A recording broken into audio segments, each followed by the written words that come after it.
నేను ఈ వేదిక మీద చెప్తా ఉన్నా, అడ్రస్ ప్లేస్ చెప్పురు, నేనే వస్తా, అది తప్పని నిరూపిస్తా. ఎక్కడికి రావాలో చెప్పు, పోయి ఆ డేటు అడ్రస్ తీసుకొని రా, నేను ఇద్దరం కలిసిపోదాం. నేనేమన్నా బాయ్ సాబ్, సోమాజి కూడా ప్రెస్ క్లబ్ కాడికి ఓకేనా? నేనేమంటున్నా, గ్రామం కాదు, గ్రామం దాకొద్దు, సెక్రటేరియట్ కు 200 మీటర్ల దూరంలో ఉంది, ఇది ఓకేనా?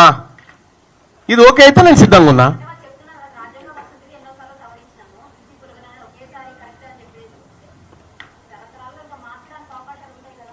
అంటే ఇప్పుడు నేనేమంటున్నా, తెలంగాణ రాష్ట్రంలో తప్పిపోయిన బీసీ జనాభా సమాధులు ఎక్కడున్నాయని అడిగిన నేను.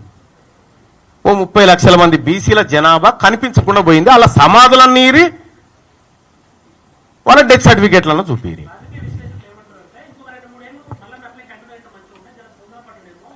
అంటే మల్లన్న ప్రయోజనం కోసం అయితే కంటిన్యూ కావాలి, నా జాతి ప్రజల కోసం అయితే అవసరం లేదు.